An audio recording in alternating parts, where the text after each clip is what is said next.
set where no mark. We belong to every class. We permeate every class of the community, from the highest to the lowest. You cannot locate it, and you cannot stop it.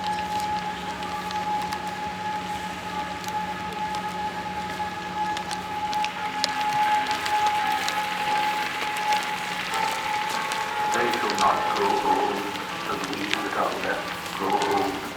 They shall not weary them, nor the years condemn. But the going down of the sun, and in the morning he will remember them.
That's the trouble with stately homes. They run out of names before they run out of rooms. Hold these, would you? Classroom. Must stop calling it a drawing room. If the Duchy of Cornwall can envisage this somewhat ramshackle family home into a teacher's training college, then so must we.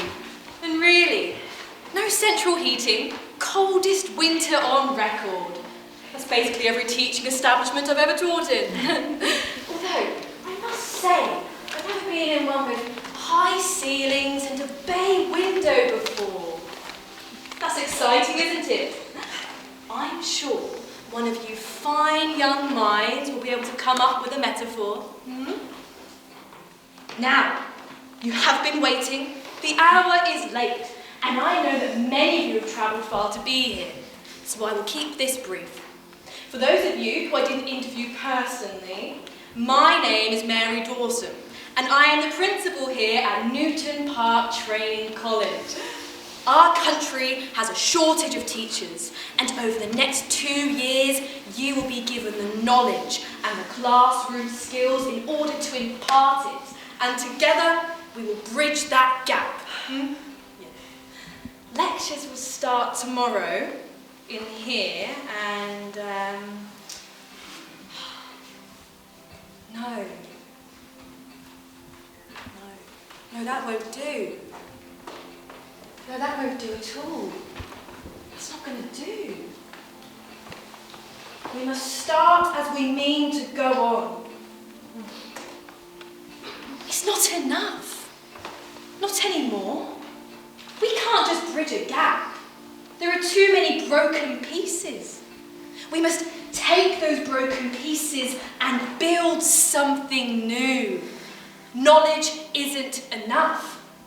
We must teach our children how to learn, how to think for themselves. V-Day may have signalled the end of the war, but not for uncertainty. Our old faiths are shaken. Our world is in flux. But if we can teach our children to understand that, and if they can understand, they can choose. And if we can choose, we can make the right choices. Learning is not just something they will do in school. If we get it right, they will keep learning and changing and evolving throughout their entire lives, wherever those lives might lead. Look where we are. This house, Newton Park. It's had so many different faces, you wouldn't believe its history. What it's been, what it's seen. It's never stood still, not for a day. And it's still standing. Fragile? Yes. Run down? Yes. Bat infested? Oh, almost certainly. But here, breathing, alive. You should go now, all of you, tonight. Explore it. Let it be your inspiration for what we're going to accomplish here. Open up your eyes and open up your minds. You never know which ghost you might stumble across walking its corridors. But be quick. Ghosts rarely wait for the living. Just make sure if a door is closed, for heaven's sake, do not open it. The wasp nest have been removed, but we're still working on the wasps. Most importantly, though, share what you find with each other. There is too much for any one person to see. After all, what's the point of learning anything if we don't pass it on? Betty Cooper, isn't it? That's right. Why don't you lead the way?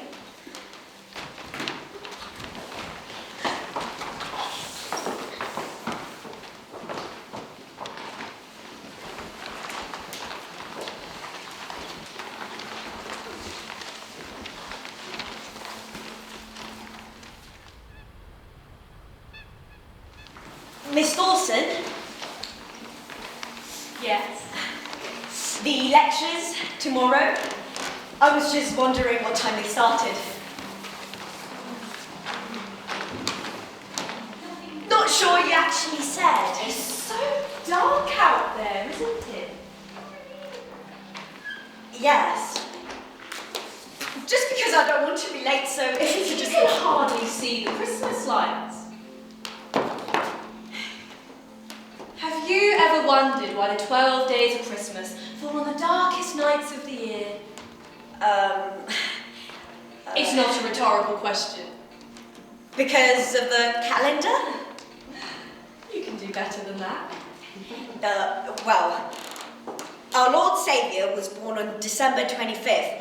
That explains the dates and, well, see now, the Earth's tilt is yearly revolution round the sun, and our position in the Northern Hemisphere means it coincides with the winter solstice.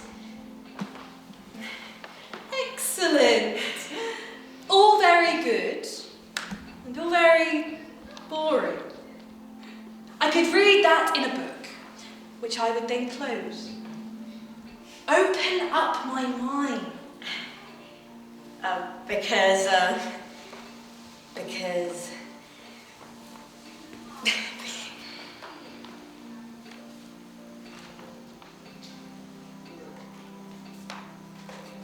Because it's only when it's the darkest that you can appreciate the light.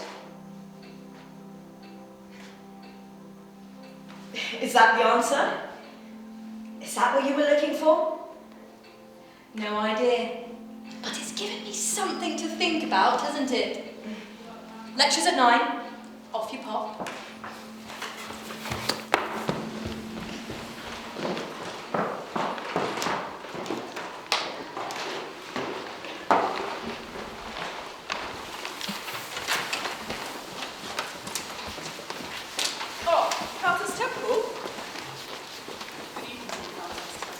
Have you had yourself a lot of The men are all asleep. well, sleep or quiet? Sometimes that's the best you can hope for. And you will be retiring shortly? Oh, just as soon as I finish these reports. Then I won't detain you further. I bid you good luck. Good night, Countess Temple. Oh, your ladyship, if you do have a moment, Yes. I was wondering if you might allow us to move the piano into the rec room. Music does so lift the men's spirits, and it can be a tad quiet that now that you and the Count have sold the gramophone. So I was just wondering... Carla. I'm sorry? You said rec room. It's a parlour. Yes, recreational rooms belong in hospitals, and this is a home. Of course, right you are. The piano, though, is not doing too much good up there in the... Do you know how old that piano is? How long my family has had it? How many generations of temples have sat around it singing songs in the firelight? It's bad enough having to sell off the silver and the jewellery to fund this ridiculous venture without your soldiers getting their grubby hands over what little possessions we have left. But this venture is a noble one, your ladyship. It's providing a great many men the chance to heal and recuperate away from the front. I don't doubt the inconvenience, but I... Inconvenience? You think this is inconvenient? No, my dear, no. Inconvenient is misplacing one's salad tongs and having to make do with a spoon. Inconvenient is having one's candle blow out upon reaching the last chapter of a novel. Inconvenient is you standing here talking to me while you wish to complete medical reports, and me standing here talking to you while I wish to retrieve a book and go to bed. And what I have to do is walk through a ward of the sick and dying to get to my own library. And it's not a ward, it's a salon. Will you let me know when you've changed your mind? Good night, Dorothy.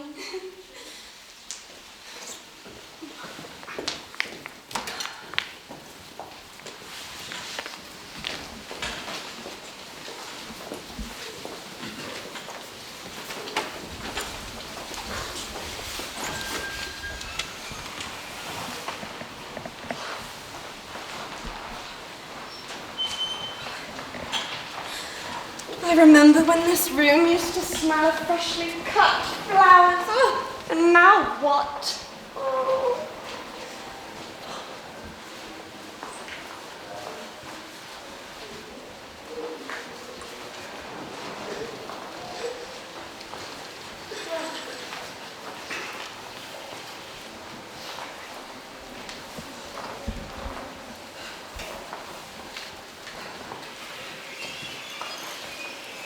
Smells of disinfectant and man. Is someone there? No. Go back to sleep.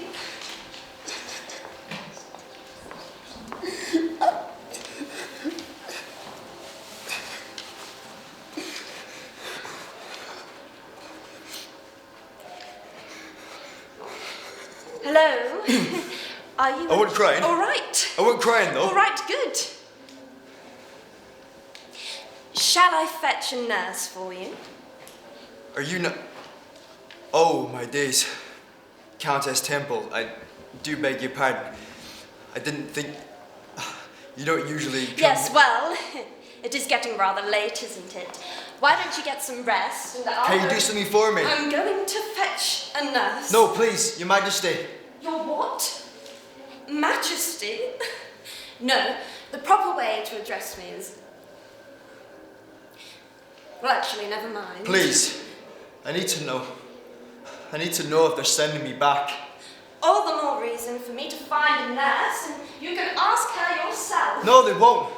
They won't tell me. It's in my notes, though. I really do think... Please, they're just there. What? There? That's them. Young man, if you can't walk to the end of your bed, I doubt you'll be able to walk to France. I can walk. Right. Well, then you won't be needing me. I'm sorry.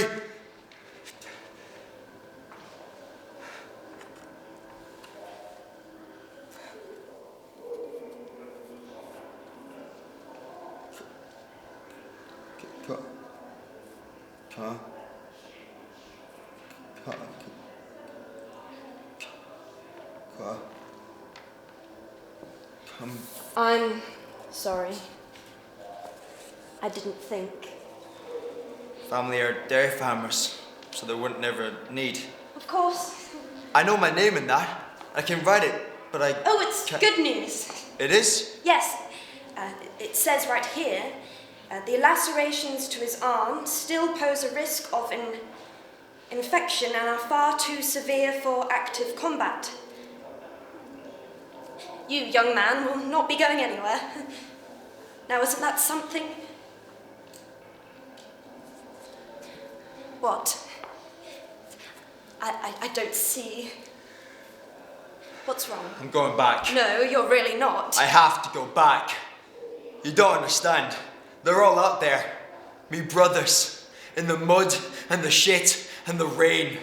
Miles from home. Knowing every day could be their last. And me, get clean sheets and hot meals. I mean, how is that right? That's not right. That's not fair. I can't...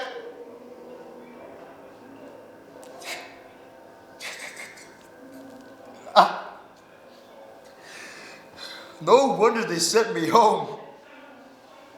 You must think I'm a right sissy. No. Brave men don't cry though, do they? Well, you're only crying because you want to go back. You're crying because you're brave.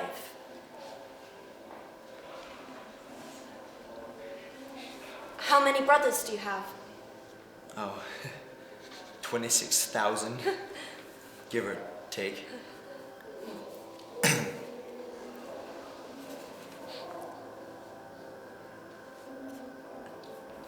Did you know we're moving the piano into the parlour?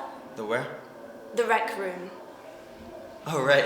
Yes, that'll be nice, won't it? You and the others can have some jolly sing-alongs. Do you sing? A little, I suppose. Will you sing to me? It's late. You should sleep. It'll help.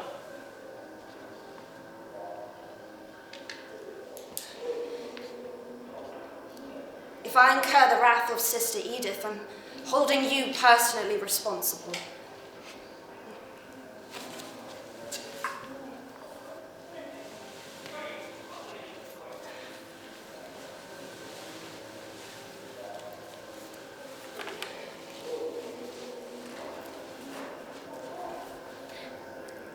They were summoned from the hillside. They were called in from the glen, and the country found them ready at the stirring call for men. Let no tears add to their hardships as the soldiers pass along. And although your heart is breaking, make it sing this cheery song. Keep the home fires burning while your hearts are yearning. though your lads are far away, they dream of home. There's a silver lining through the dark clouds shining. Turn the dark cloud inside out till the boys come home.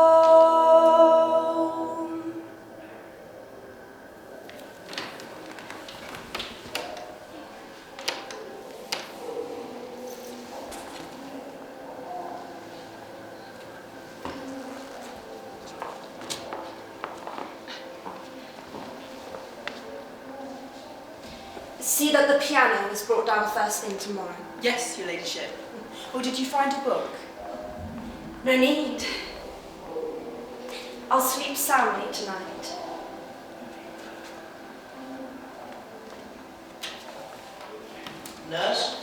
Yes? Agnes. Agnes is on her break. Do you need something? Yes. No. I'm all right. Thank you, nurse.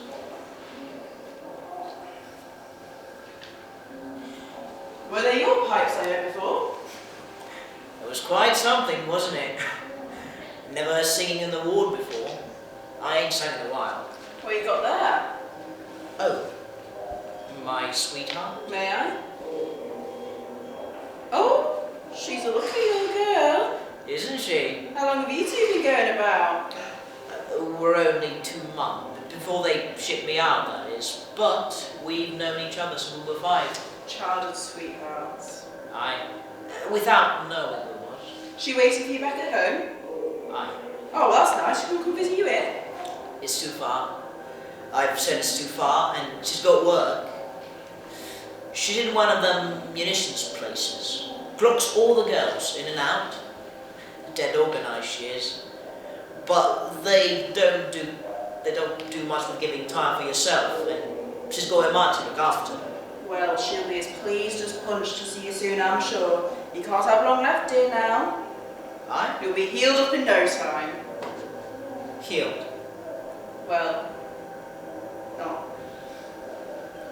I meant the scars. No.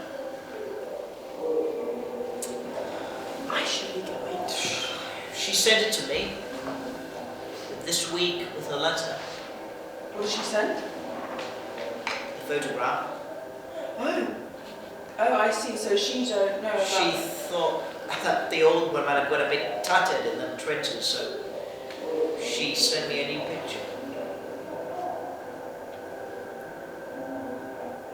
I think if I stared at it hard enough, my eyes might start. Through the bandages, my eyes might start and I can see her. Sometimes, if I try very hard, I can see her. You shouldn't be trying things like that.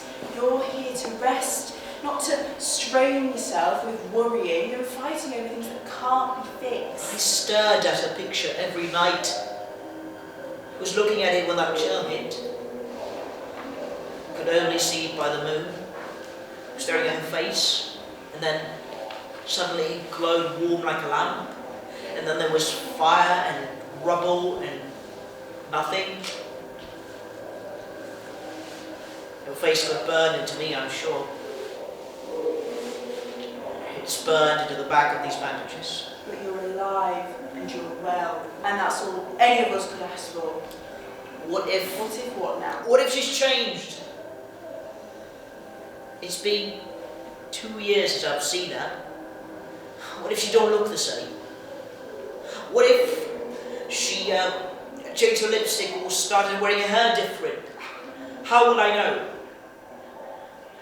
She might already look a different person in this picture, and how can I tell? Even when she's 60, she's going to be 20 and smiling at me in a muddy photograph clutching my hand before the lights went out. But don't you see?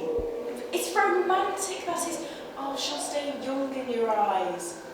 Every girl wants to stay young in a man's eyes.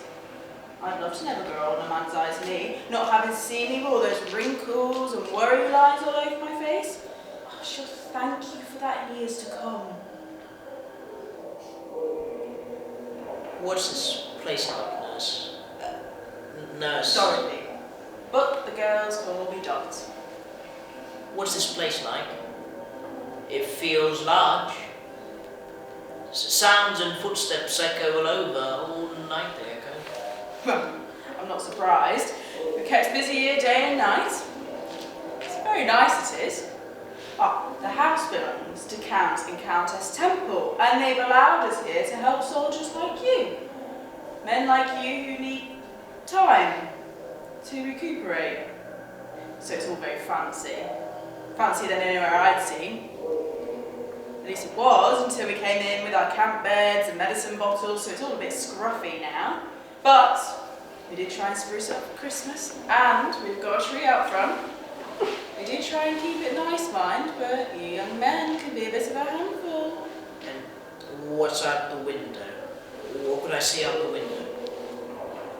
Well, it's dark now, mind, so you wouldn't actually be seeing much. But in daylight, you can see trees and fields and lakes and valleys that roll over as far as the eye could see. Sounds beautiful. Oh, it is that. I grew up in the city, so I hadn't even seen a cow before I came here. Hundreds of them, all over the side of the house. Big brown I ones. think I can hear them sometimes. I'm sure you can, especially in the mornings. Yes, Miss yes, Dot? morning. Oh, just Dot. Dot, yes, sorry. You're wanted down below. Ava's break is only 20 minutes and she's jolly impatient, jumping around as if she's got ballyats in her pants. Excuse my language. Lord, actually. Would you sit with this young man for a while? John, this is Rose. She's going to sit with you for a while. Would you like that? Hello, John. Hello. Now then, is there anything else I can do for you? Yes, Rose. Would you have time to write me a letter? It's to my sweetheart. As long as you tell me what to write, I'll write it. Let me just rescue my pen and paper first.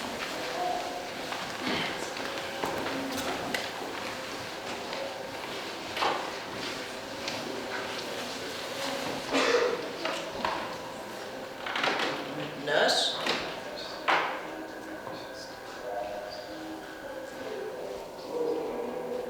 When did what?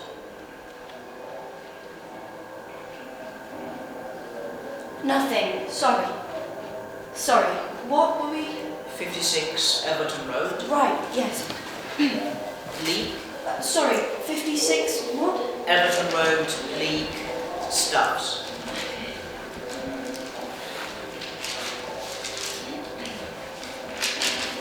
Right. Everton Road. All right, I'm ready. Dear Ruth, I hope this letter finds you well. Thank you for your letter you wrote me yesterday. You do make me laugh with all your stories of the girls. How's your ma's rheumatism? She up and about now? I wanted to say thank you for your photograph. You're right. That old one's a little worse for wear. And I'm pleased as anything to have a new one. Seeing your face brings me so much joy and helps me through these dark days. In my eyes, you are the prettiest girl a man could be lucky enough to call his own. John, just let me catch up.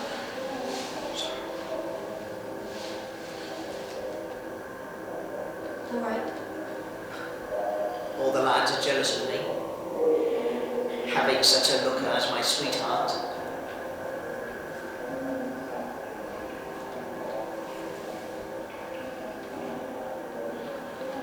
Ruth, I know you said you wanted to visit me, and that your boss has said you can take a few days, which is grand. But I've asked the matron, and she says it's too soon for visitors, particularly sweethearts. I did try my hardest to persuade her my sweet, but it's nothing going.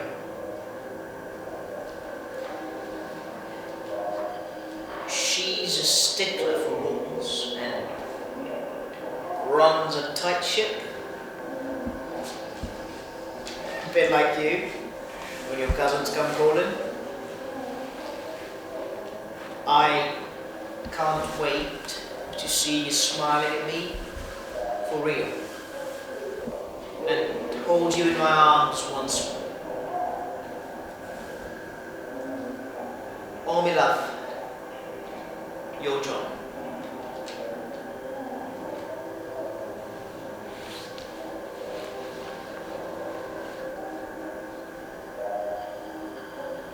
She don't know. You've not told her. No. She'll find out soon enough.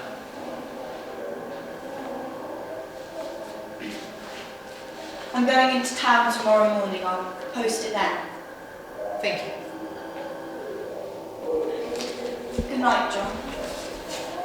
I'm turning the lamp down now.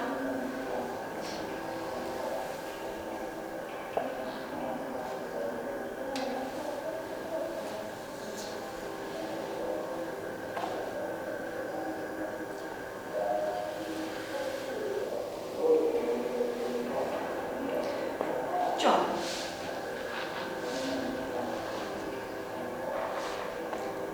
I don't suppose you heard anything. Do you know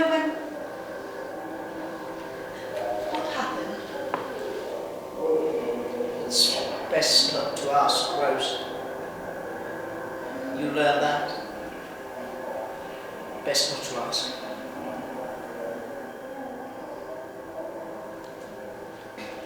Good night.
What's brought this on then?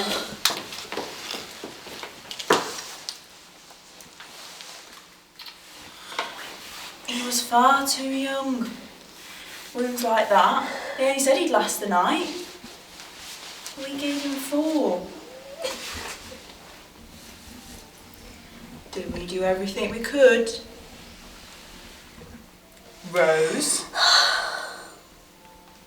We did. So then? Listen, I know you're young. I'm not that but young. they're younger, and we haven't seen a tuppence halfpenny of what they've been through, and they didn't run for cover, and neither will we. I know. Oh, there are different types of heroes, Rose. Some are on the battlefield, and others keep a smile on their face until their little boy is out of sight down the lane.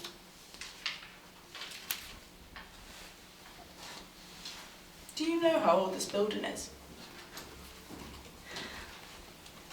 No. Come find me at your shift. I've got a book to lend you. I want it back, mind. I thought the library was out of bounds. It is. But if you breathe a word of this, you'll bring the next trolley out of here. You understand? Yes, Doctor. I didn't mean that. I know. It's a book about this building. About the people who lived here. What were they like? Well, I'm a slow reader, so there's a fair way to go. But it seems like the whole history of this place is just one woman after another, trying their best to cope with it all. These corridors have seen a lot. You're not the first or last, Rose. And somehow, you've got to find strength in that, in knowing that you're not alone down here. Now, are you having a hug? No. Well, you get him, Mum. Come here.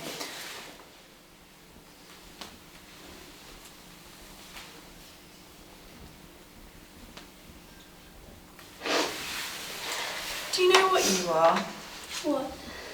You, my dear, are the worst postwoman that I've ever seen. Just look at the state of that poor man's letter. What am I like? I'm sorry. I'll go and sort it out now. I'm sorry. I know you will. Now, go and get some fresh air, and I expect to see you back on the ward in 10 minutes. Oh, thank you.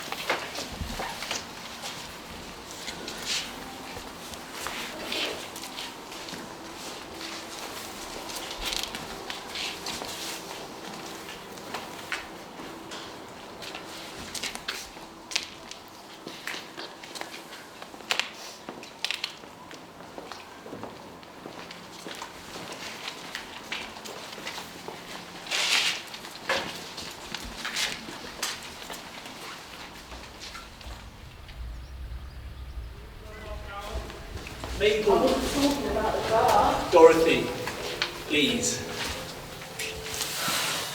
She's mopping the West Wing corridor. God bless you. God save you. Oh, Percy! What is it? You're going to have to go around. We've just done the steps, and the last thing that I need is your boots all over them. What? Percy!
Thought I'd find you here. You know my shift now. With cars outside. I was hoping you would... I'm very busy. Yes. Yes. Of course. Do you hear that? What? Germans screaming, dying, the thump of broken bayonets. I don't hear that. Neither do I. I just hear you mopping. That was you, you know. That was all you. Doctors and nurses, they might have sewn up my skin, but they couldn't do nothing about the... But you, Mabel, you sat and you spoke to me. And your voice. Where will the car take you? Station. Then train to Portsmouth. Ferry to Caen. And meet with my regiment. I'll be back at the front in 5 days. Ferries go anywhere these days, don't they? They do. Go anywhere. Could be in America in 7 days. Big country. Could get lost there. Easy to get work. More jobs than people. They say everyone's got a car. I'd love a car. Reckon I'd be a good driver. It's just left and right, isn't it? I'm good at that. And forwards and backwards. And we could drive somewhere where no one would ever find us. Buy a little cottage. Sit under a different sky. Anyway, the car's outside. I'm coming back for you. How can you say that? How can you possibly know? I can, but try. Not good enough, not even close. Promise. Promise then. I promise. And you'll die with a broken promise, and I with a broken heart. I'm coming back. Just go.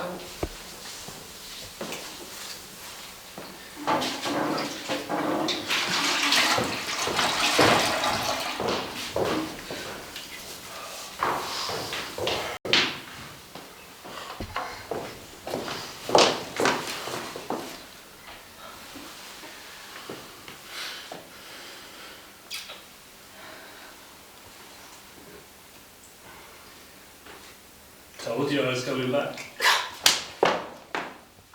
You die out there and I will kill you. Why? Well, that's an incentive. That too. I want to give you a token, but I don't have anything on me. There's a necklace in my room if you'll just... It's much better. Might fix a bayonet with that. Remember what I said? The slap sort of brought it home. Go on. Get away with you.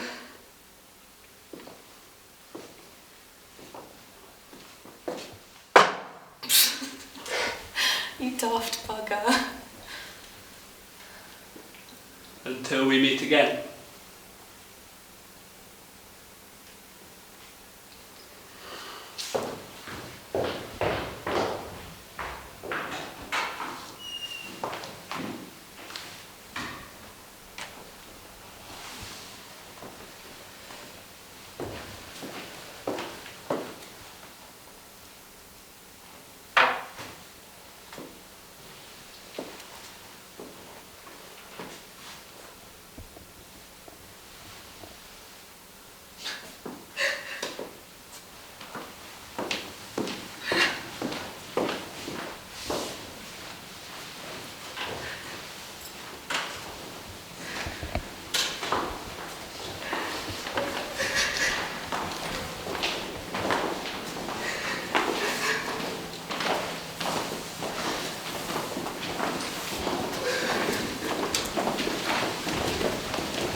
Hello. You too, hey? Yeah.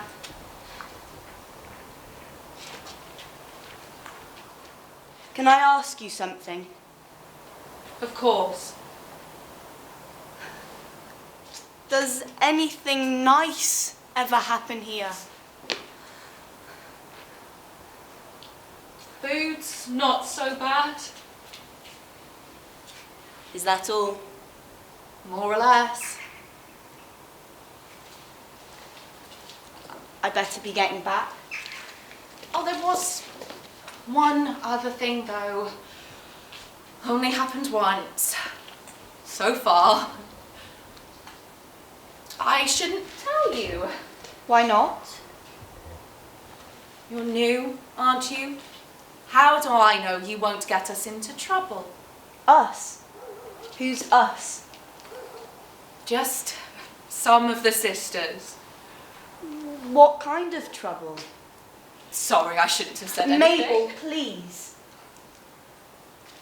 You have to swear. Give me your word you won't tell a soul. I swear. Put up your hand and say it again. I swear.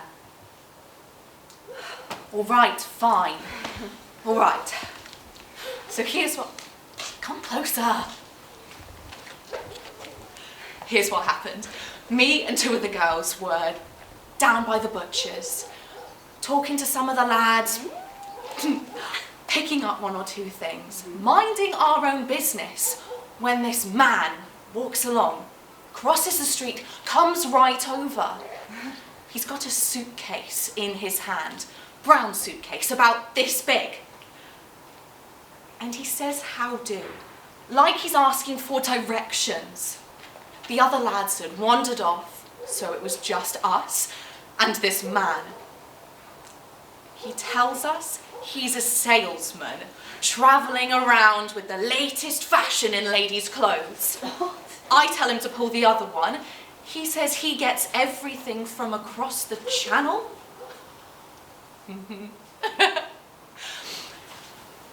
And he tells us that he travels all around with the most beautiful things you've ever seen. Yeah. Leans in close and in a hushed voice. Promise you won't tell anyone? What did he say? He says he only sells ladies' undergarments. No. Yes. A man? And that's how they fit in the case. Mabel! He opens it up right there on the street and it's packed full of the most beautiful knickers you've ever seen. Oh my lord! I nearly screamed. From France? Oh, they were definitely from France. I'd have run a mile. We went 3 shades of strawberry between us. They were like something you'd see on those filthy cards the men keep hidden. I'd have died! Only time I've ever known Ava speechless. And the man, he says it's all right. Nothing to be ashamed of. Soon we'll all be wearing them. To hell we will. Only time I've really ever seen Ava speechless. I don't believe you. Well, you should. You never? Oh no. You never? Didn't we? Not in a month of... We did. You did not. You don't think so? Not on your life. Oh, really? Mabel, you're not. Huh? You're not? No. No! No? You're not! You dumb bug, of course I'm not. Oh, Mabel! Look at your face! I'd never. Can you imagine? On a ward in there. I'd never. Changing the beds, washing shirts, all the while you're done up like a lace doily. I'd never. Swanning around with a... No. Where? Who? Ava, on the other She hand. didn't. She did. She didn't. Oh no? Never. Ask her. No. Why not? No. Go on. I couldn't. Then I guess you'll never know.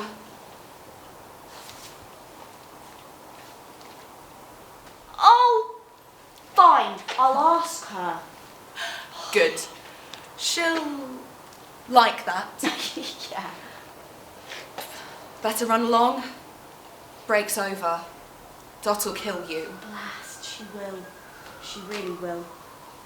Thanks.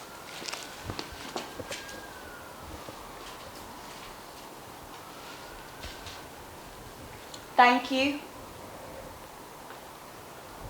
Don't have to thank me. Just stick around long enough to pass it on.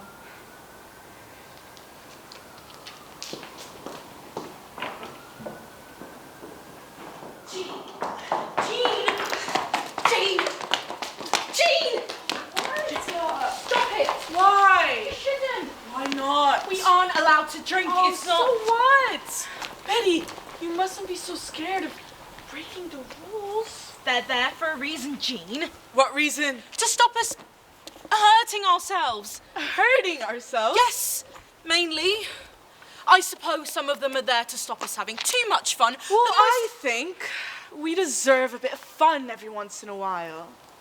We played bridge yesterday. Wasn't that enough? You really need this.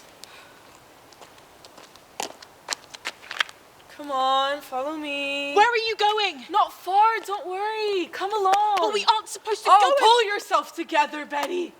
You can't be scared of everything. I'm not scared of everything. I'm scared of you. This way. Fine. Ugh. Me.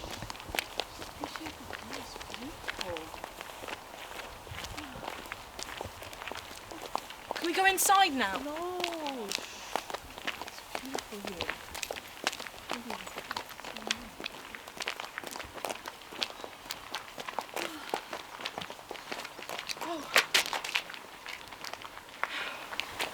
You know what I think when I'm standing out here? What? I imagine myself down there by the lake, looking up at the house, windows all lit up, shining out like a beacon across the valley. That's lovely. You know how old this place is? No? Do you? No. Couple of 100 years, I reckon. I know the lake's not real. Not real? Yes, it's not real. It's fake. It's a fake lake. Yes. What? It's man-made. Oh. Capacity Brown made it. Capability? That's it. He made it. Where'd you get it? My brother sent it to me. He said he thought I'd need it for the cold, with this place the way it is. What is it? He said brandy, but it tastes like engine oil. Want some? No. You sure? Well, I am now. Engine oil.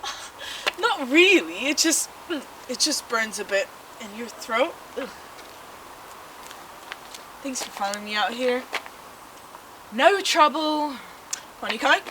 Ugh. Move down.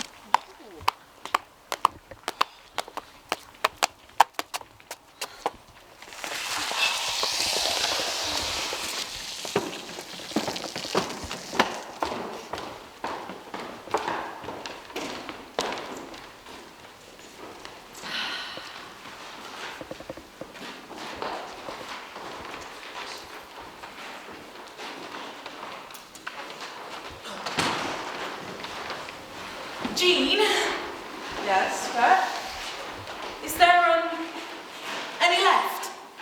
Any engine oil? Yes, a bit. Can I taste it? Sure.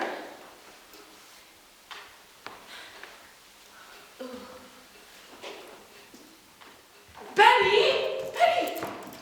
Jean, what are you doing? Oh, good God!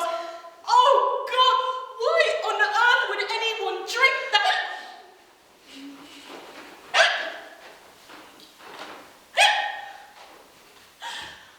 What's happening to me?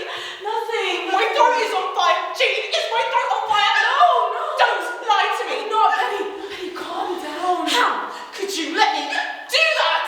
I didn't expect you to drink the whole lot. Okay, come on. Why don't we have a sit down?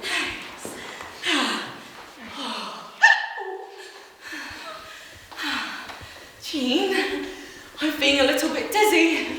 That'll happen. My head's feeling a little heavy. Or light. I can't quite tell. All to be expected. And I think... It can't be. What is it? I think I see a man coming along the terrace. That's not a side effect I've ever come across before. Yes, look! A man in tights! Oh! Oh!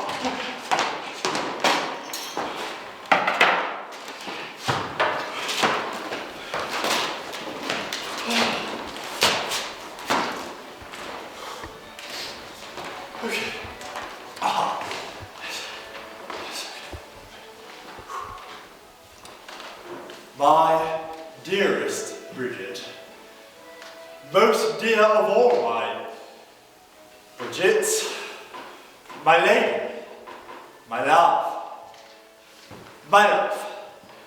for 10 long years I have adored every morsel of your company, and as we stroll arm in arm through the breezy meadows of our lives, I cannot help but to feel our orbits destined to swing ever closer together like a great pair of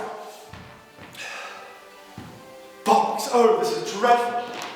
Did I really say morsel? Gosh, I must be hungry.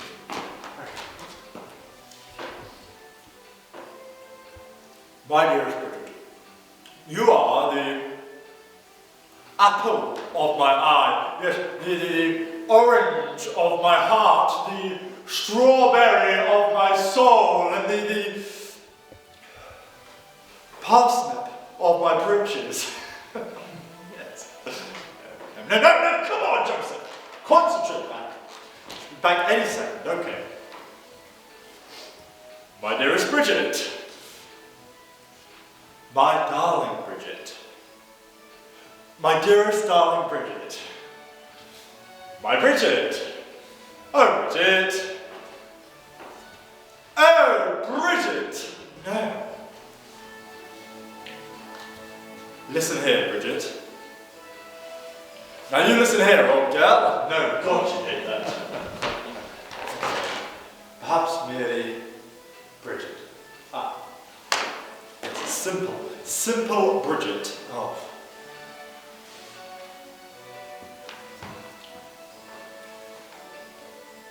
Bridge.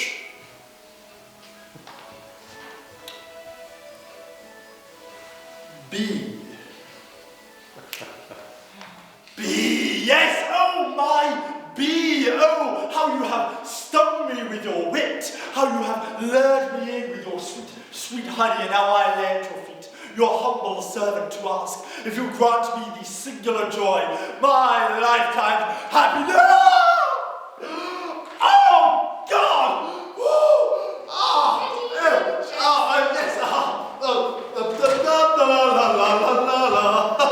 Yes, hello, Bridget. I was just singing a song on the floor, as you do. Why is there a horse in the orchard, Joseph? A horse? Yes, in the orchard. Well, I think you'll have to be a little bit more specific, madame. Well, how much more specificity do you need? A horse, you say? Yes, that's right. In the orchard. Yes, well, I could think of several explanations for a horse in the orchard. Well, let's start with the truth and save us both some time, shall we? Yes, the truth about the horse in the orchard. Yes, please. Yes, I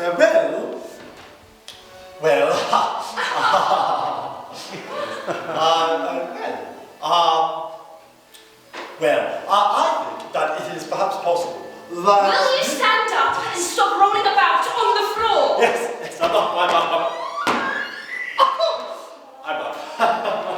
Oh, brilliant! She was quiet all the way to town and back, and 2 minutes in a room with you. I'm sorry? You have this effect on women. Yes. Of all ages. Yes. Here. There.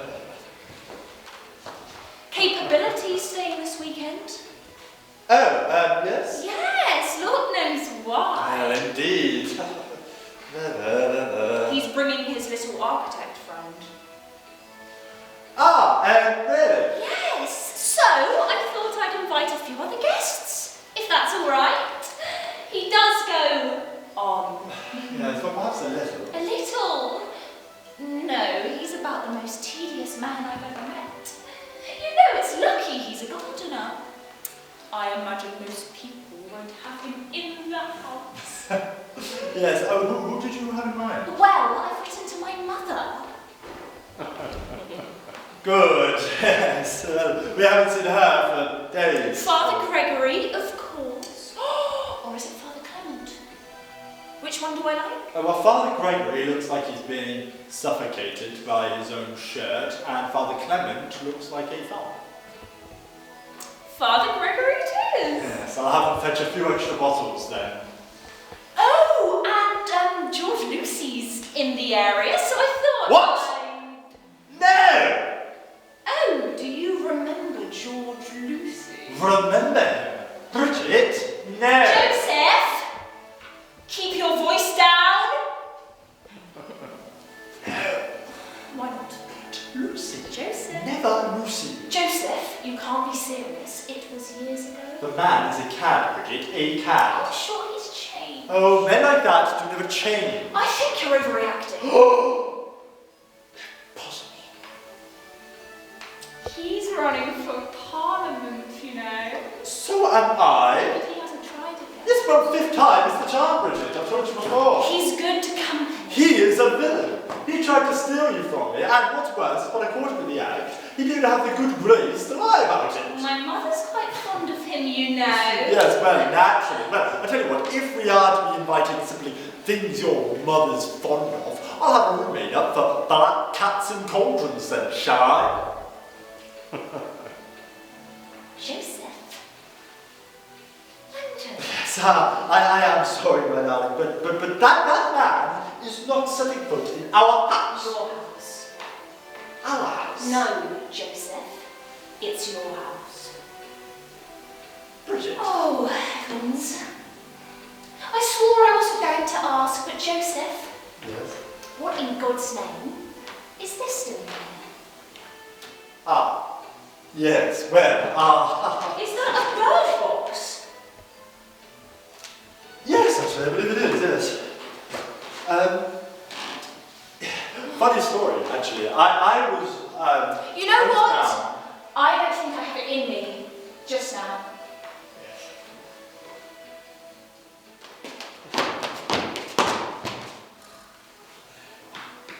Yes.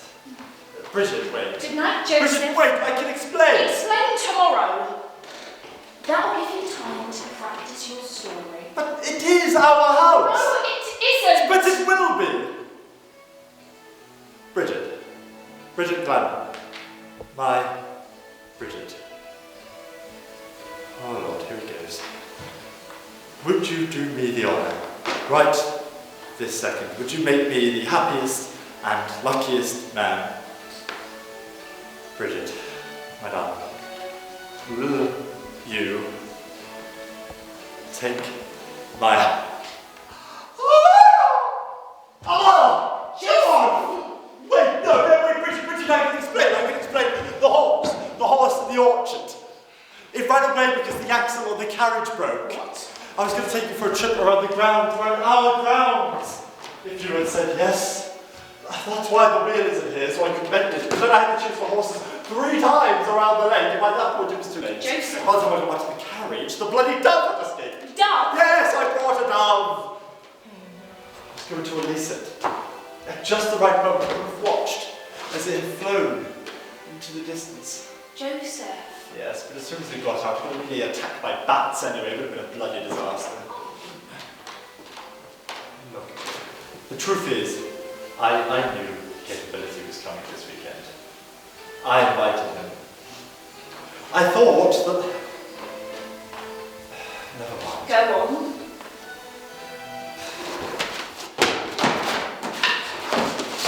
I've asked him to design us a bridge. For the lake, for us. It's a bridge, you see. Oh! I see. No, like a bridge, but also bridge. Like... Yes, I think I've got it now. Yes. I don't know what to say. Neither did I. I suppose it doesn't matter now. I didn't have the words. Not very good at this, and I never will be. I can't even talk my way into Parliament using the buffoons that they let in there. Joseph! Yes, look, I just thought that if I could get everything just right, if I could get everything perfect, but then you'd have no choice but to... Joseph, I love you. You infuriating man. We have a child and a wonderful and I have no doubt that one day we'll be very happily engaged and married. But not today? Oh, not today. Not with a horse roaming the grounds. Yes. Oh, and dove feathers strewn across the lawn. Yes. And most of all, not until you can go down on one knee without gurning and gasping your way around the room. Yes. Good night, Joseph. Good night. Oh, Bridget, wait. Yes.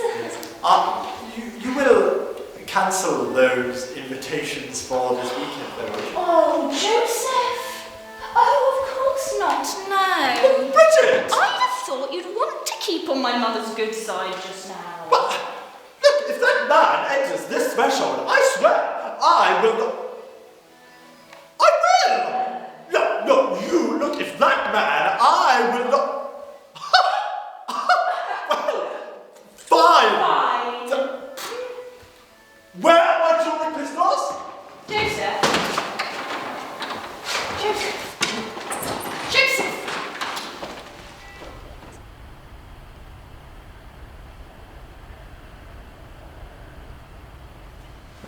Well, that's that then.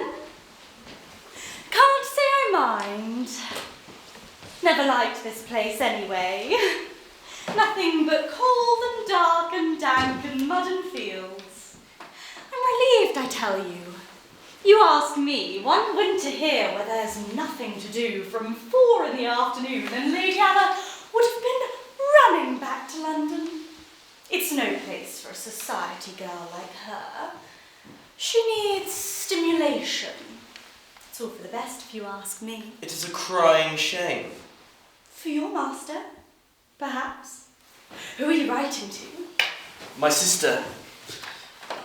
She asked me to let her know how fared Master Gore Langton and Lady Anna's audience with the Duke.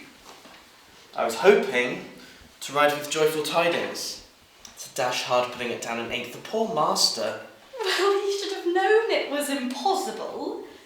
How could the Duke give him his blessing? Why shouldn't he? Lady Anna's not just anyone you know. Neither's the master.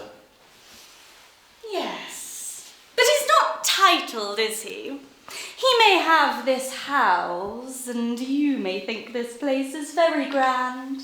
But I've seen what grand really is. The Duke's house is 3 times the size. Newton Park may have fields and lakes, but it's not a patch. This one's an outhouse compared to Lady Anna's family home. The Duke was never willing to give his permission, not without a title. Did I tell you? The mistress came out into society at the Queen's drawing room. Benjamin Disraeli said she was charming.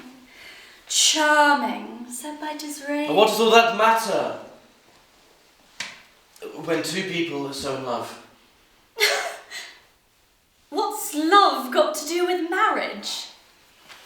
Love can't pay the bills. Love can't keep a girl in the manner she's accustomed, the manner she deserves. You can't have a marriage with nothing but love. The master's got money. Yes, he's got money. But it's not the same kind of money, is it? It's not titled money. Anyone can have money. You don't. And I don't. Yes. Well, we're a different class, aren't we? Or at least you are. I'm the lady-in-waiting to Lady Anna. That comes with prestige, that does. Back home, I'm treated with respect.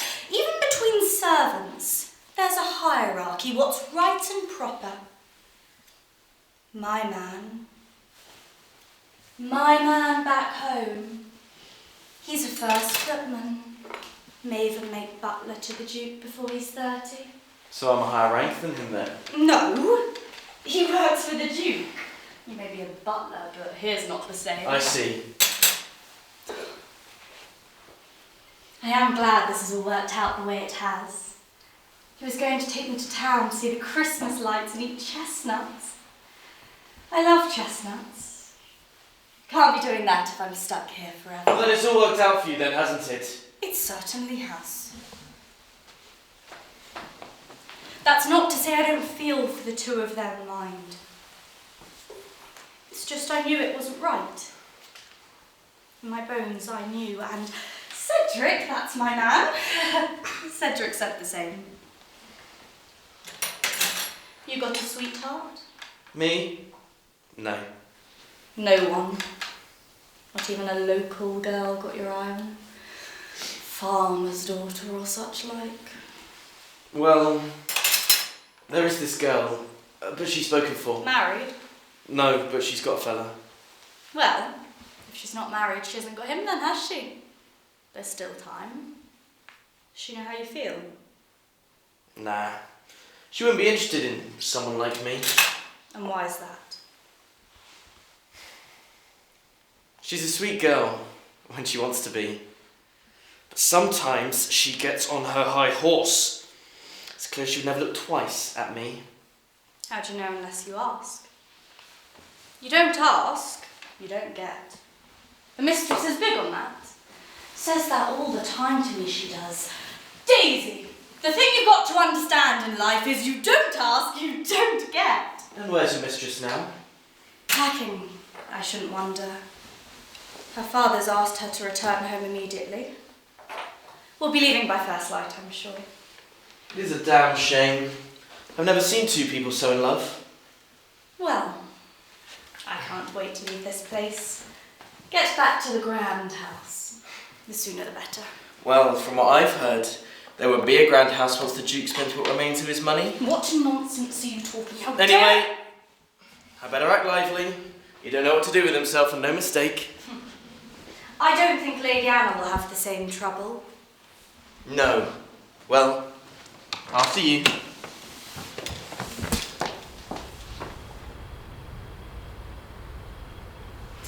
Did you want anything, my lady? One moment.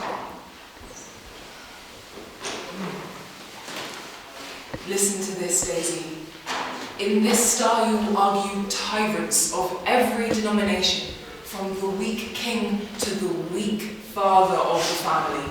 They are all eager to crush reason, yet always assert that they usurp its throne only to be useful. Do you not act a similar part when you force all women by denying them civil and political rights to remain immured in their families, groping in the dark?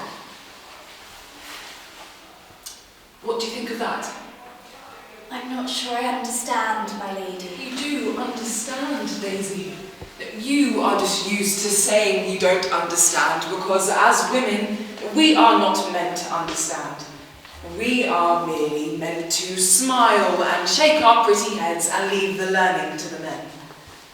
Tyrants of every denomination, from the weak king to the weak father of the family. They are all eager to crush reason. Who does that remind you of? I wouldn't like to say, my lady. No. No, maybe you wouldn't. But I can say it, Daisy. My father. He is the tyrant, Daisy, the weak father of the family, and he is crushing reason. No, he crushed it flat as a pancake this afternoon. He only wants what's best for you, my lady. And who is more likely to know what's best for me? My father or myself? Yourself, miss, I'm sure. But he's only trying to... Presumption of man to think they know what's best for women. The ridiculous reasons they use, which are nothing more than social constructions or personal bias cloaked as rationale. How on earth could my father know what's best for me? Have I not my own mind? William has no title. But what kind of reason is that? That as Mary Wollstonecraft says, it crushes reason. We have no money, Daisy. But my father squandered it on women. Pretty, smiling, pliable women.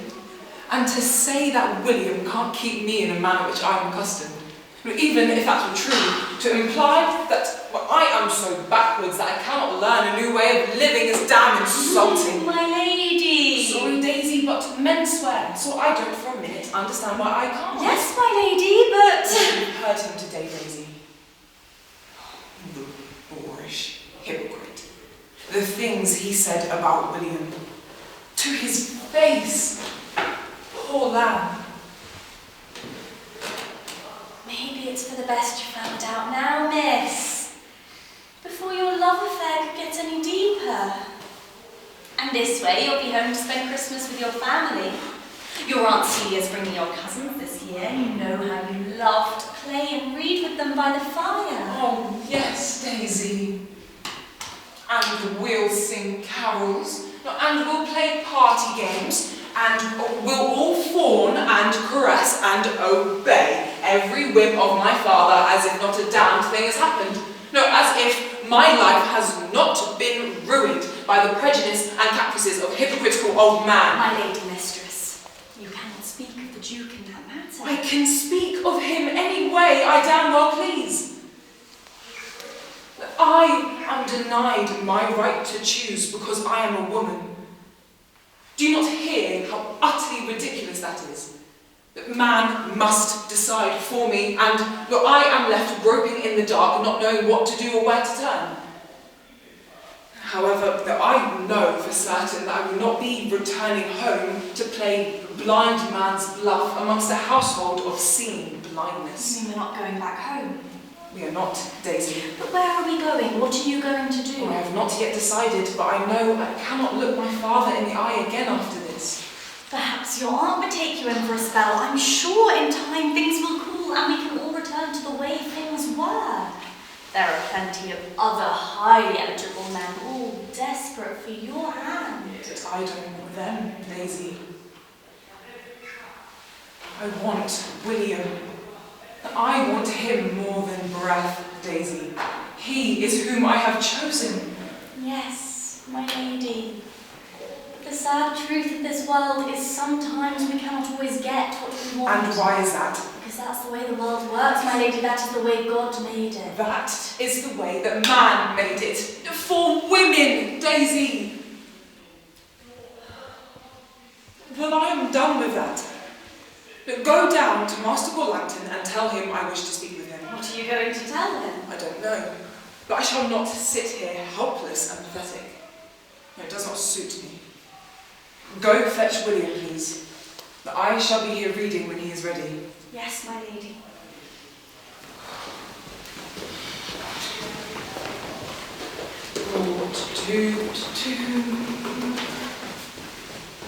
No, I will not be defeated in this matter.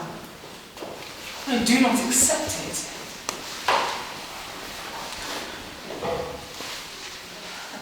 A virtuous man may have a choleric or sanguine constitution, be gay or grave, unreproved, be firm till he is almost overbearing, or weakly submissive, have no will or opinion of his own.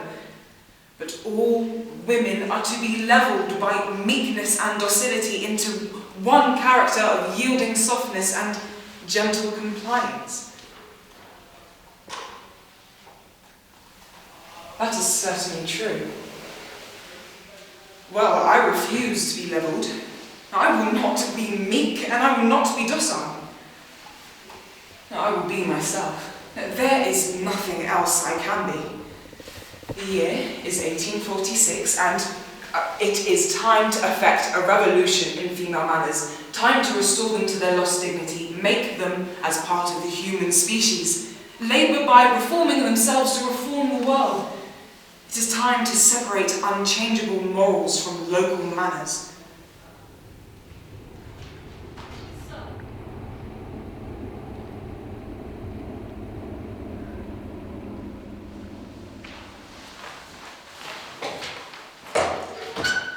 What can I do for you, sir? Alfred, I'd like you to clean this up. I'm afraid I went a little overboard. Certainly.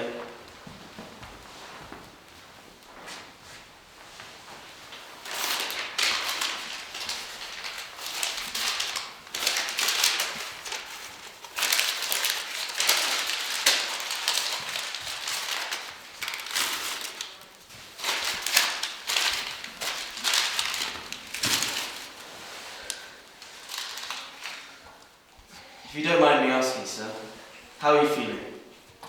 Not good, Alfred, to tell the truth. This whole thing with the Duke today is terribly distressing. I know, sir. It is a damn shame, if you'll excuse my language. The whole situation is infuriating. It will blow over, I'm sure. I'm not sure it will. The Duke was pretty adamant. I'm just not from the right sort of stock. Stock.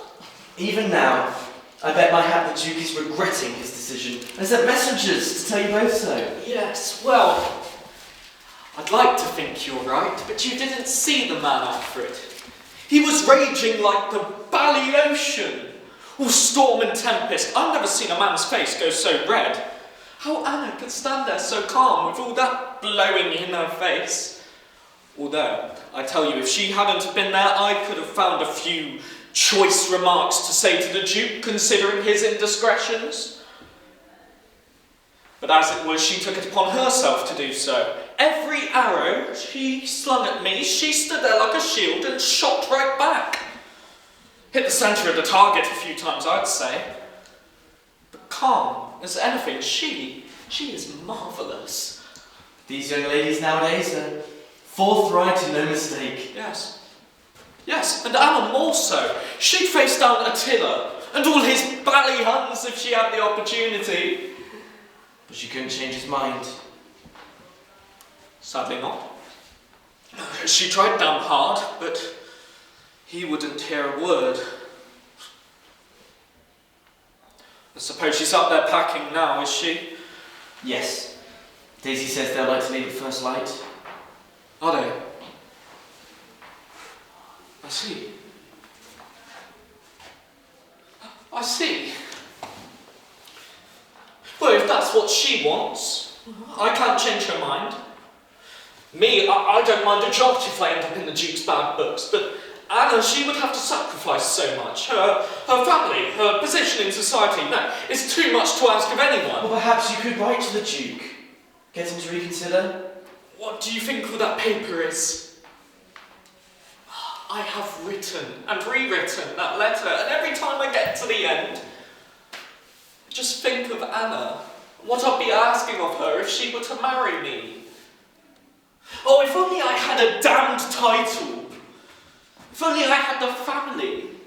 I mean, we'd be comfortable enough, but I certainly don't have the dosh to be holding balls and soirees and all those other things that come with Anna. And what would our children do? The money would soon run out. Oh, the whole thing is damn frustrating. You mustn't be defeated.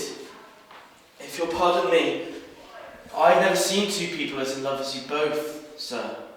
I'm sure the Duke will realise that. He must. I am defeated, Alfred. And I must accept it, no matter how painful a defeat.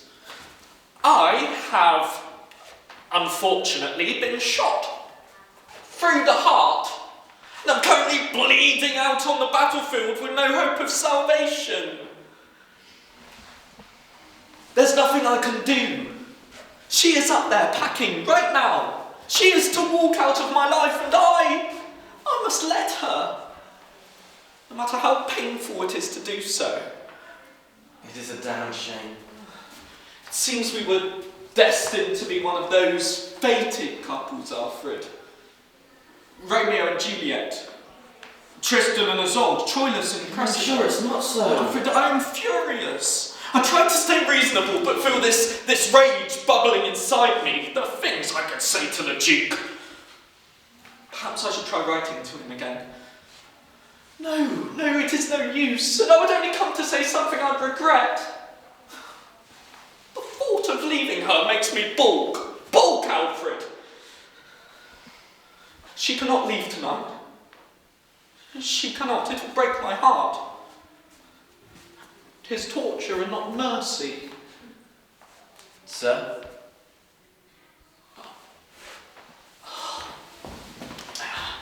'Tis torture and not mercy. Heaven is here, where Juliet lives. And every cat and dog and little mouse, every unworthy thing live here in heaven, but Romeo may not. More validity, more honourable state, more courtship lives in carrion flies than Romeo. They may seize on the white wonder of dear Juliet's hand, and steal a mortal blessing from her lips, who, even in pure and vestal modesty, still blushes thinking their own kiss is sin, but Romeo may not. He is banished, and all because of some backwards, antiquated belief that I need a bally title to marry a lady.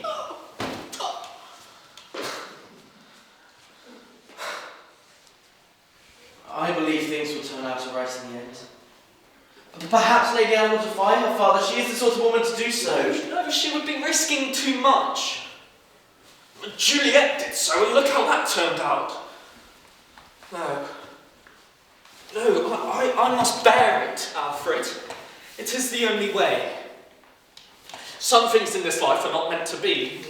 No matter how much it breaks both our hearts, this is the right thing to do. Anna must return to her home, and you and I, Alfred, we must carry on. If you say so, sir. And as they say, sir, 'tis better to have loved and lost than to have never have loved at all. Yes. At least Anna and I have had the time we have had together. I wouldn't change that for the world. No, sir. At least we both know how each other feel. I can never forgive myself if I let society prevent me from courting her. And that in itself is important, Alfred. Do you understand what I'm saying? Sir? What I am saying in so many words, Alfred, is no matter the heartbreak I feel now, I am glad I told Anna how I feel about her. Do you understand me? I'm not sure I do. Sir, the mistress would like to speak with you. So soon? Has she packed already? Very well. Tell her I'm coming. Yes, sir. So this is it? Must say I'm not looking forward to this one job. Oh, let me straighten your tie. You must.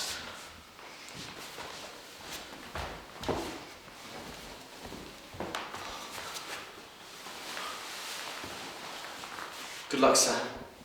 Thank you, Alfred.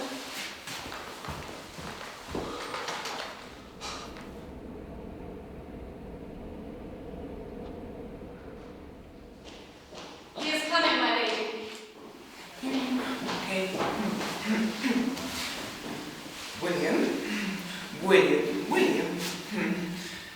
William. Hey. William. My father's opinion. My father. William. But soft what light through yonder window breaks? It is the eastern Lady Anna is the sun. What nonsense, William. Why are you speaking like that? I don't know, Anna. It felt rather apt. Well, apt or not, I have no intention of stabbing myself to death in a sepulchre and spending eternity draped over your poisoned corpse.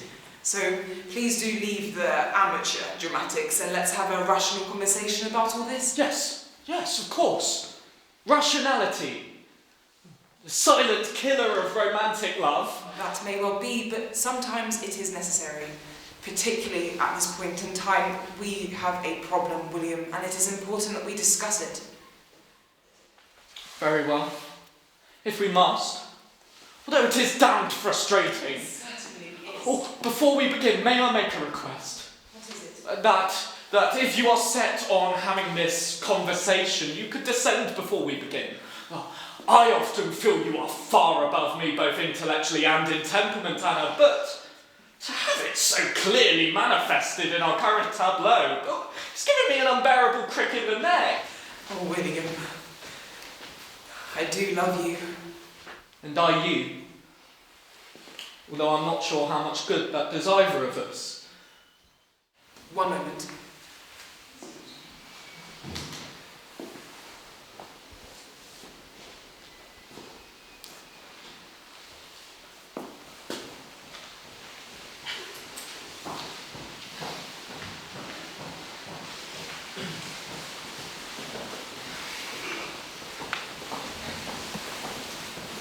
Come, let's discuss this.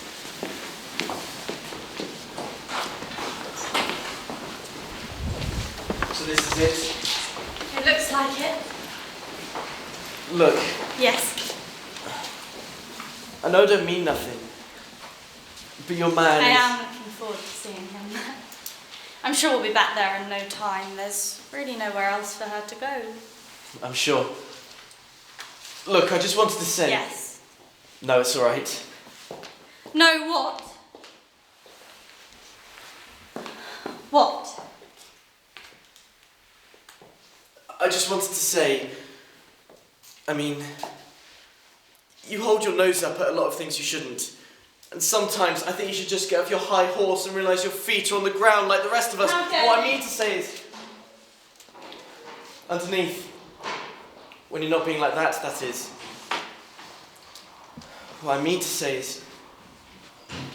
Your fella is a lucky man. That's all. Oh. I should go prepare the master's drink. I think you'll need it. Safe journey. Daisy!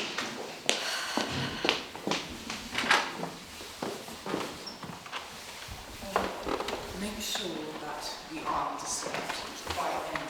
Yes. Will you if you need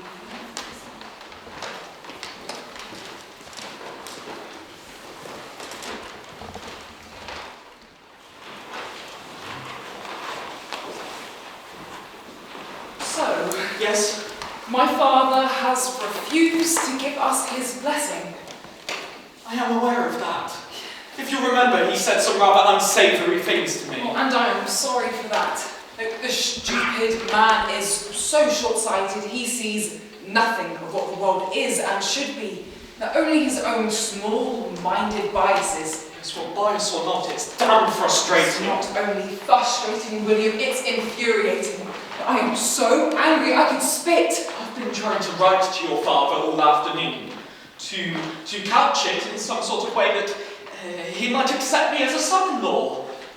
But I can't get past the first sentence without waves of anger coming over me. I've been ripping and tearing paper all afternoon. There is no point reasoning with the man. He will not change his mind. He has never changed his mind. You are right.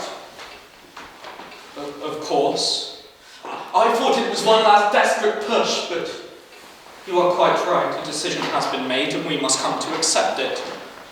However hard that might be. A decision has been made, yes. So this is it? What? We must part. When will you leave? I thought you'd wait till morning at least. It would be a dark and a late ride if you journey tonight. But I suppose the sooner we part, the better. Part? Journey? What are you talking about, William? The Duke has asked you to return home. He has. That does not mean I shall. It doesn't? When have I ever done anything I'm told to, William? Where will you go? Your aunt's? My aunt? I'm beginning to feel, William, that you do not want me here anymore. Oh, no, Anna, no. How can you say that? I want you to stay with me here forever. As of today, that sadly is no longer an option. Why not? You cannot stay here unmarried. It would be quite the scandal, even you can see that. I see nothing of the sort. Anna. So you no longer want to marry me, is that it? Of course I want to marry you. But without your father's blessing, it's impossible. Why is it impossible? What are you talking about? Of course it's impossible. It's unthinkable. You'd be shunned, rejected from your own family. It would be social, political, familial suicide for you to marry me. And are you so afraid of losing your place in society that you would give me up just like that? Anna, I don't give a fig for what people say about me. It's you I worry for. I could never ask you to sacrifice so much. It would be cruel and selfish of me. And yet you are being cruel and selfish right now in asking me to leave you.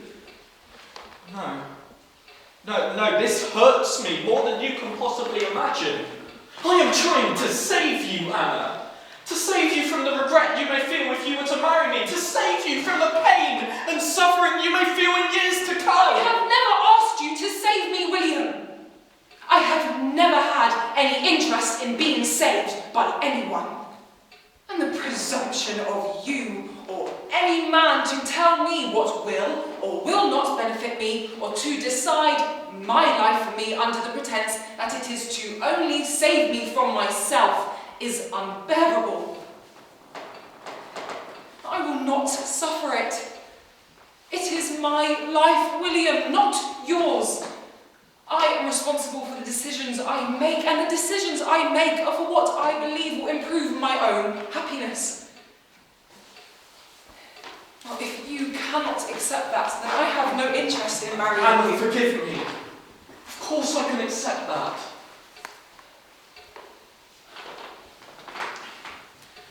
Well, then very well. So that's decided. What is? Well, in order to get married, we first must be engaged. I believe the usual thing is a proposal.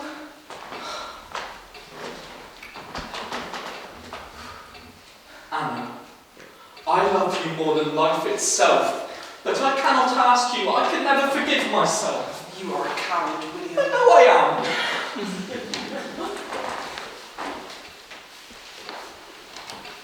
Forgive me. But I cannot. I will leave you now. Oh, don't you dare, William. If you have any feeling for me at all, you stay right where you are. William Henry Gore Langton. Anna. Quiet, William! It is for my happiness that I am speaking.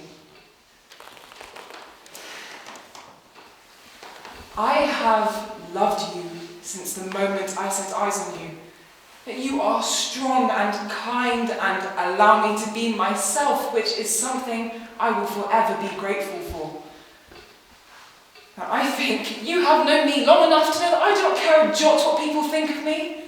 Right now, it is about you and I, and no one else in the entire world matters. I must decide, and you must decide, what will make each of us most happy in the world. And for my part, I know what that is. Quiet, William! It is for my happiness which I am speaking.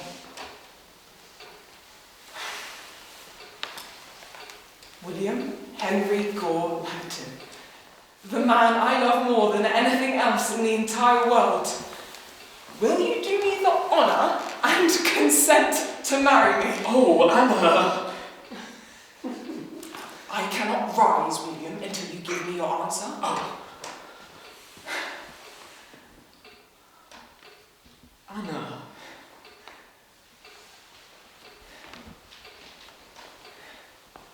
Are you sure? I couldn't be surer. Then yes. You incredible woman. Of course I shall marry you.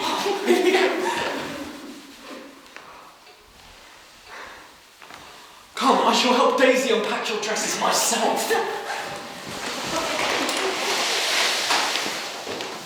Well, why shouldn't a woman propose to a man? Exactly. It isn't weird that she proposed. It's weird that anyone ever thought it was weird.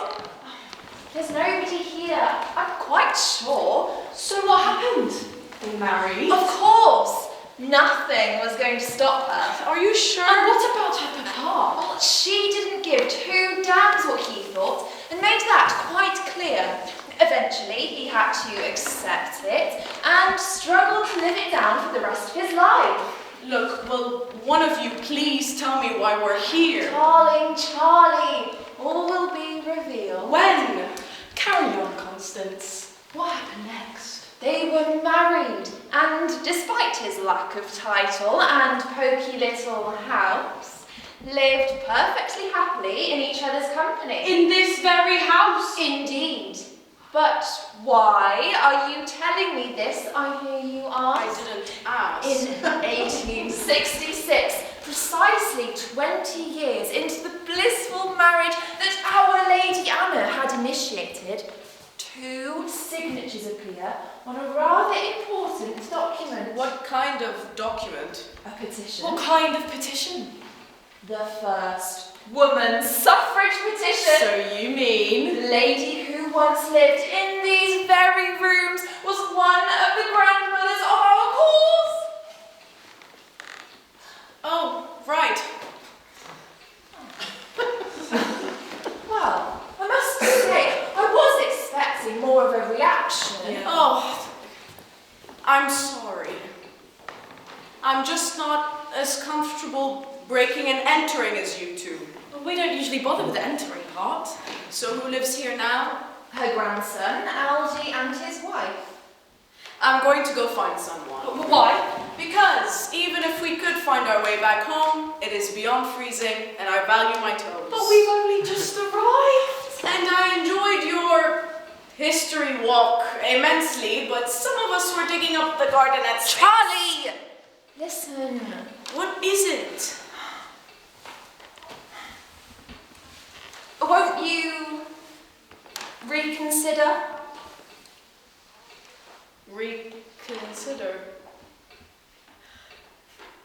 No. No! Absolutely not!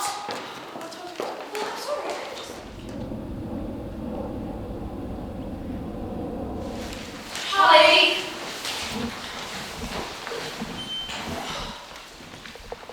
Charlie.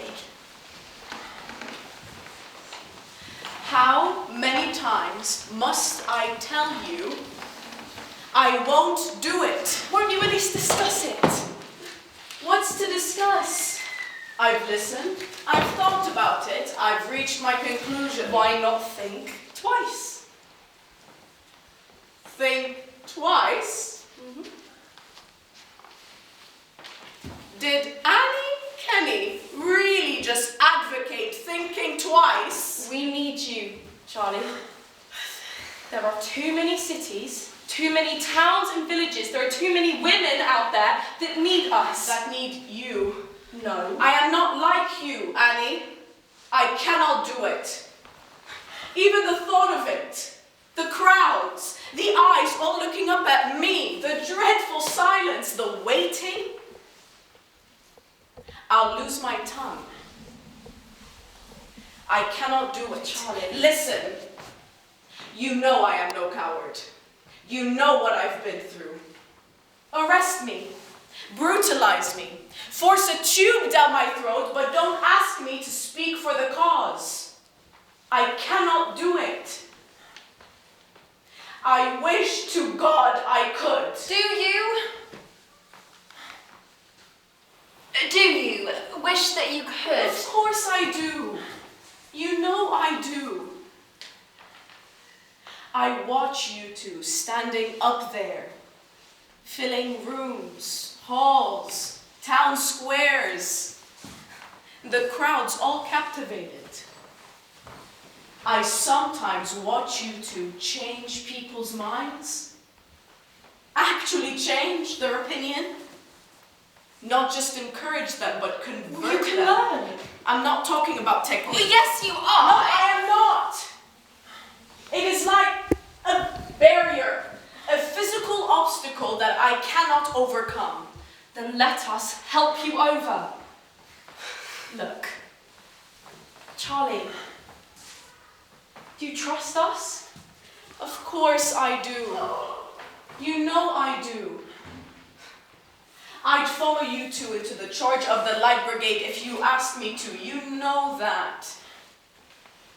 But risking myself for you and asking others to risk themselves for me are entirely different That's things. not what we're asking. That's not at all what we're asking. We just want you to tell people why we're doing this. We need people to know what it's all for. We need to prove to people that we're not all shriveled old spinsters making a fuss over nothing. You've heard what they say about us. It's one thing in the cities. There are enough of us now to fight the tide, but out here, away from the courtrooms and the headlines, it's another story. It's 10 years ago, and we've still got so much work to do. And I am grateful for your faith in me, but you must understand that it is misplaced. Will you do something for me? What? Will you try something? What will you have me try? Will you climb up onto this seat? Annie! Just climb onto the seat, that's all. Annie, I'm not afraid of heights. Oh, then do it.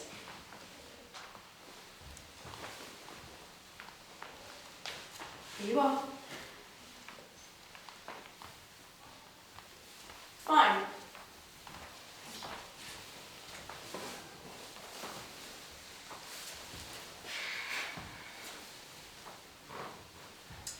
Well?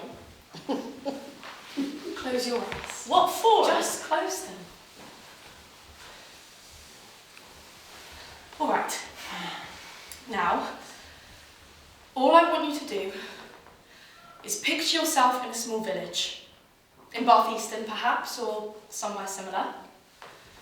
Just standing in the village near the church. This is absurd. Hush! Close them. Fine. You're standing on a stone, just a little off the ground, waiting for the service in the church to end. This isn't going to work. It will. It won't. It doesn't work like this. I know it doesn't. See the congregation stepping out into the light. See them notice you and start to gather round. Feel the anticipation in the air. I'm a little nervous now. I don't mind admitting. See them gathered round you. Sense their expectation.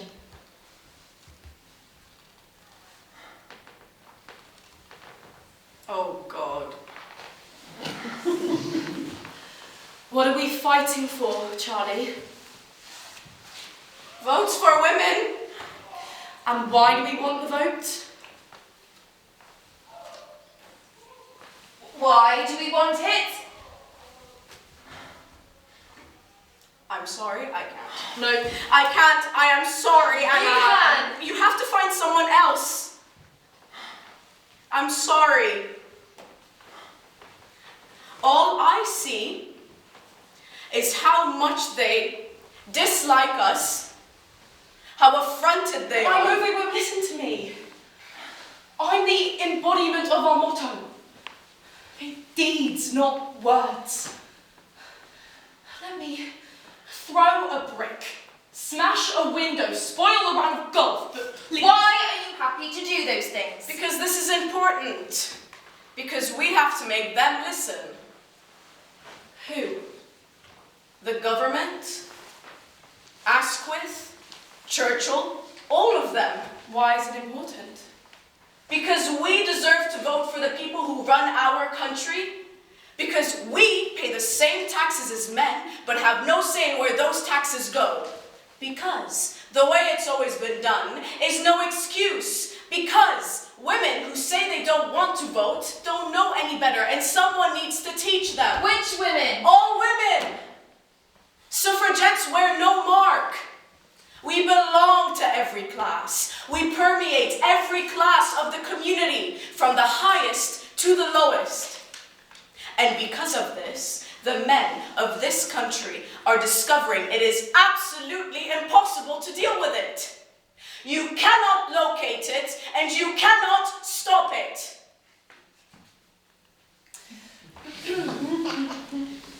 Will you reconsider?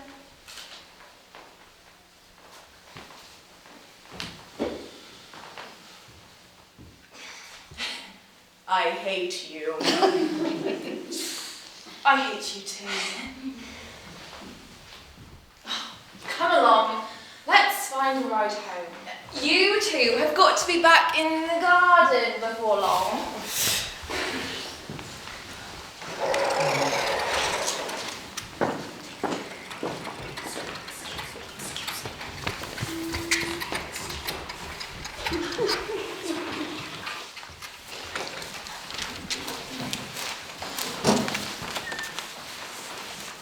Sheila?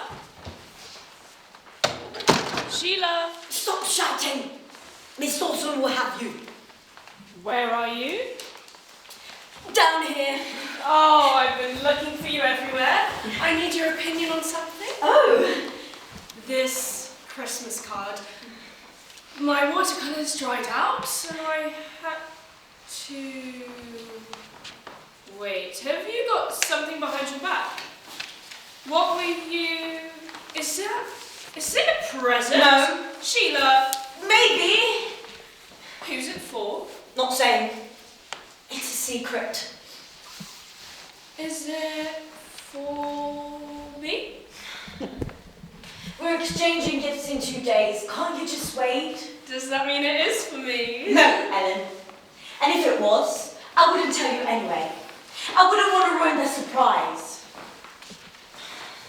Now I'm going to leave it here under the tree with all the others.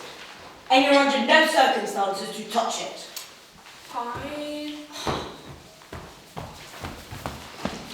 Get it back! You're not allowed to open it yet. So it is for me. Please let me open it. No! Please. Absolutely not. I'll draw you a Christmas card. Ellen, I'm not negotiating. All your Christmas cards?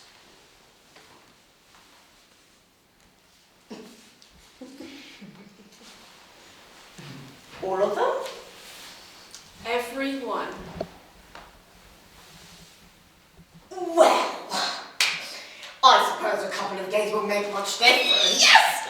Oh, what are the odds you'd have me? I bet it's a new notepad. Or a new wash box. Or that big box of wine gums I've been craving for so long.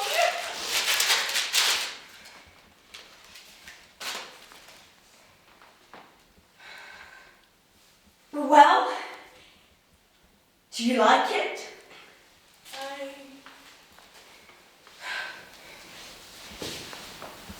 A Room of One's Own by Virginia Woolf.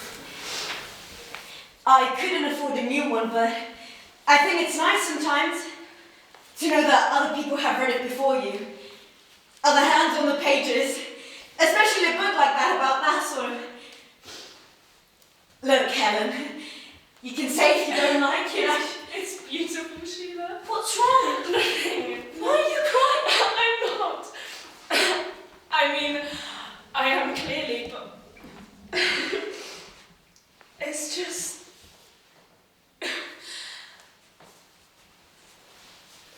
Sheila, do you remember our very first night here? Down in the Billings? I walked in with this huge trunk. And you were there.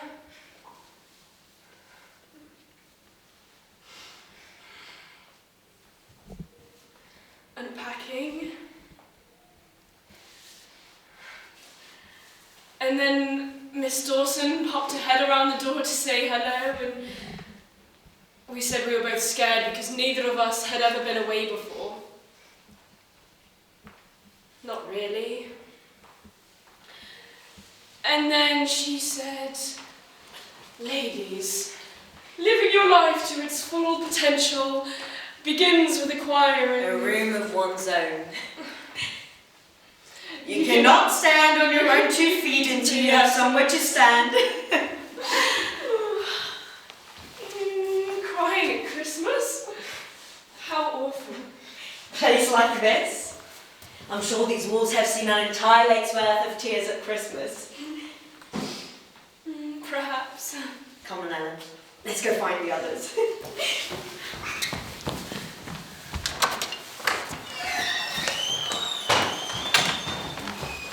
Jean, I think you should know I'm feeling a little bit dizzy. Good dizzy, happy, content dizzy, or get you away from the carpet dizzy? Good dizzy. Definitely good dizzy. Let's take your mind off it. Think of something else. Like what? Anything. Where's the party going to happen? You know we're having boys, don't you? They did tell you we're having boys. They haven't said where from, but you can imagine it's going to be a riot. Do you think there'll be any local boys? I can imagine Miss Dawson going around conscripting them from all over. Oh. Do you think she put up any posters? Like the ones from war? Your local training college needs you.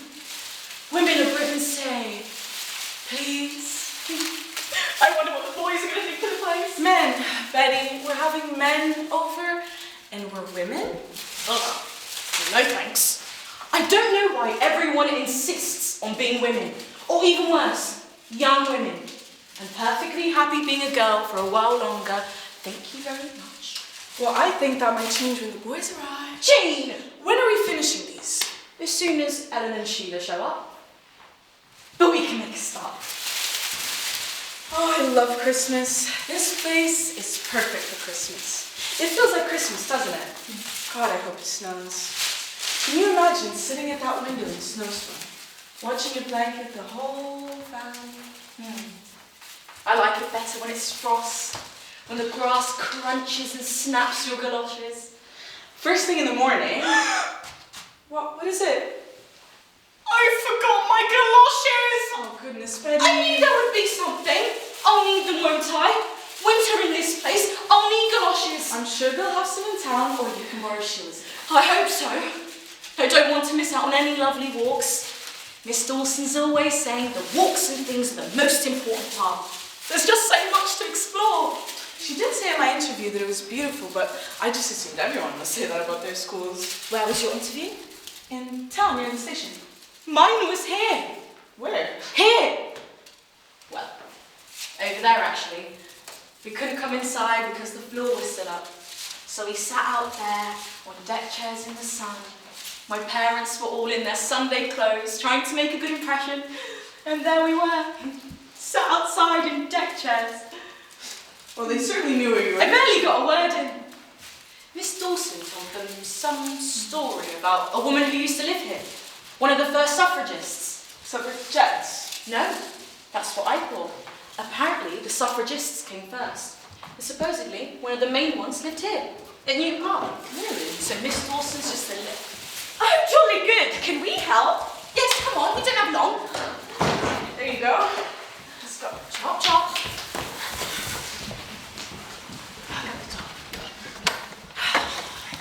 Come on, come on. Go, go, go, go. Sorry, excuse me. I don't know how to get this out.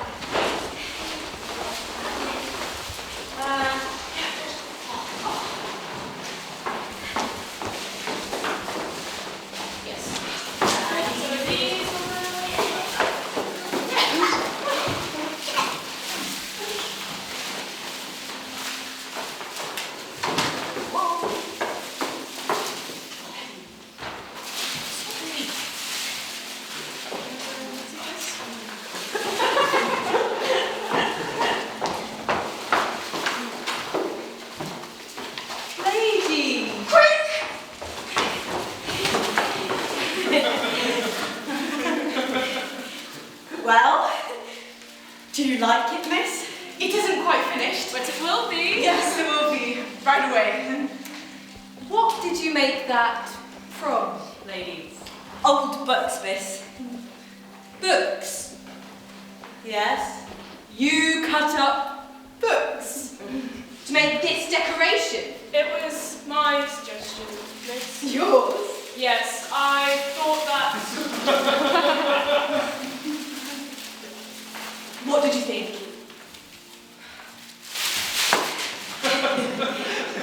I know books are sacred, and I know we should never destroy a book, but books... Which books did you use? We're so sorry. Speak! The collected works of Somerset Maugham. I thought, considering you described him as a cruel, misogynistic pig whose fiction serves to block our crusade for equality and whose depiction of women darkens our days, I thought I'd find a way for his works to lighten our days instead. I think she was finding the light in the darkness, miss.